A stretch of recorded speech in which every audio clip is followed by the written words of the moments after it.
Hello, this is Dr. Kara Stillen with the first of many DSM or Diagnostic and Statistical Manual of Mental Disorders, and this is edition number 5. This is the first video of many that's going to talk about the different categories of mental illnesses within the DSM, and the very first is neurodevelopmental disorders. In the DSM, it goes in a very chronological order as far as lifespan is concerned. So this is the first category that the DSM uses or talks about because it most impacts children. It can also impact adults later on if they have an illness that causes brain damage or like a brain injury, but generally it is indicative of children who are either born with an intellectual disability due to birth, due to some prenatal issue, or some undiagnosed issue. So in this PowerPoint, we're going to talk about intellectual developmental disorder and global developmental delay. All right, so if the intellectual disability is severe enough, the child can be diagnosed within the first couple years. If it is more moderate or mild, the intellectual developmental disorder tends to be diagnosed in early education, meaning the elementary years and hopefully not into those middle school years. If something has gone undiagnosed for that long, there's a definite question as to the care of the individual. Is there neglect there? Is there something going on there where they're not getting adequate care?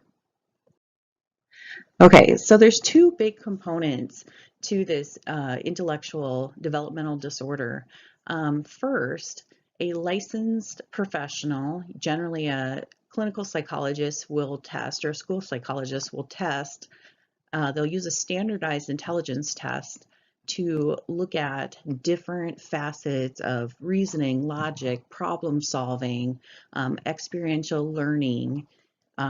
There's a slew of different types of items that they look at when they're doing intelligence quotient or intelligence testing. So in this case, they have to get under a certain score in order for them to be diagnosed with this intellectual developmental disorder.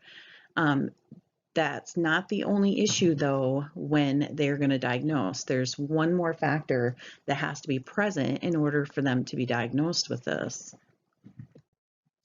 So that has to do with what they call an adaptive function, meaning they must show a deficit in one or more of the following. Gotta love my dogs, never ending. If you don't hear that in the background, my dogs are growling. So if they show a deficit in communication, school participation, or social participation, anything with peers where they're not communicating effectively or they're not communicating up to the age par or what their peers are communicating in, or they're not showing independent living skills at home school, and work is different because it's for older individuals, but if they're showing a deficit in any one of those or more, that would have to be present along with a standardized test falling below a certain factor for them to be diagnosed with this. They want to make sure that the person is licensed and they're a professional that not only has been shown how to give the test accurately and correctly, but that they can assess what's present, what's not present, and most importantly for educators, later educators, to be able to speak about what specifically is deficient. So the more specific information that can be provided, the better for early intervention and care for the child. Okay, so kind of like what we were just saying, early and lifelong interventions are really necessary if they're falling below the IQ or the intelligence standardized testing, as well as learning life skills. most individuals, when we're at a severe point, there's this understanding that they may have to be in some sort of half care or institutional care in order to kind of be able to survive, as well as be able to adapt to the things around them. Individuals, though, if the earlier the intervention, the higher the chances of the individual being able to live alone or self-care or live in a kind of a group home, depending upon the severity of the individual.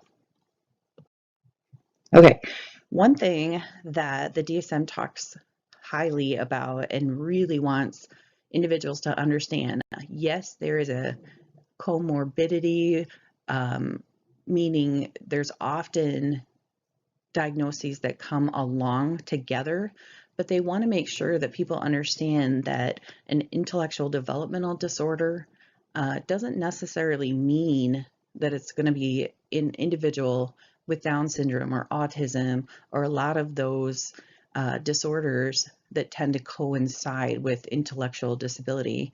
We don't want to make that assumption that a child with autism spectrum disorder or Down syndrome is going to have an intellectual developmental disorder.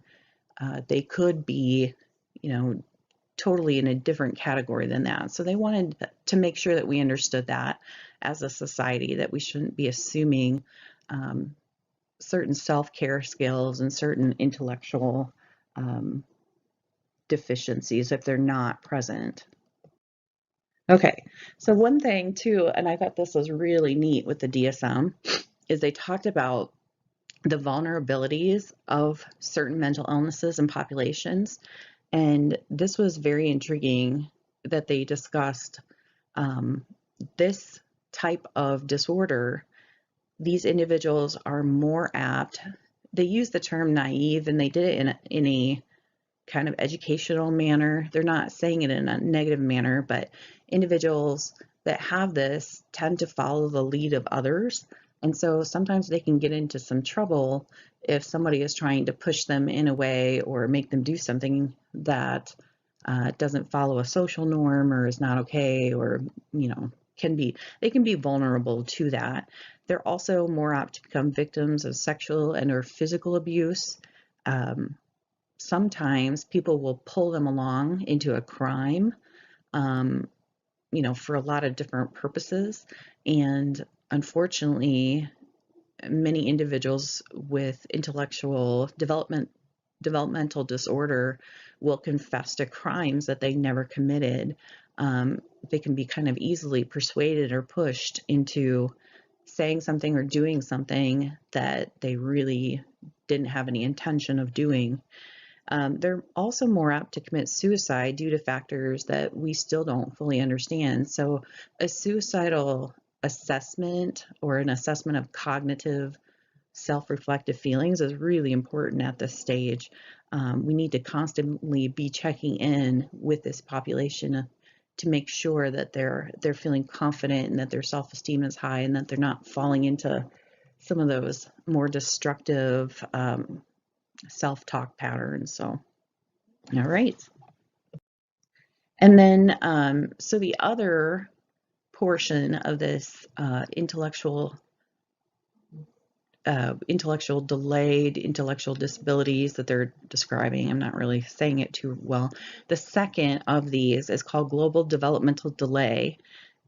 This is when a child is too young to be assessed, or maybe their symptoms aren't severe enough, or they're right on the line, or maybe the assessment is not professionally available, or they don't have accommodations for somebody with a certain type of, let's say they had a medical problem in relation to other things and they weren't able to assess intellect. Maybe they have a speech issue, or maybe they communicate via computer or something like that. We can't necessarily say that their intellect is different or is delayed or deficient if we don't know that for sure. So sometimes we'll use that global developmental delay title if there's a suspicion, or we know we want to check this later or if they're older, to see if there's a delay there, and to retest them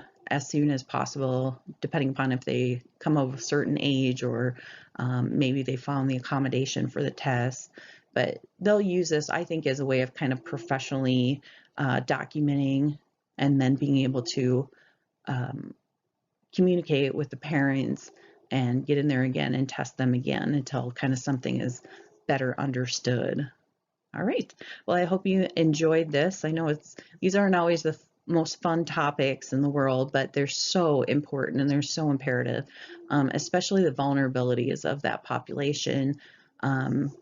We need to take care of each other for sure, and educating ourselves and understanding is such a important part of that, and showing how we can be there for each other. So, all right, I appreciate it.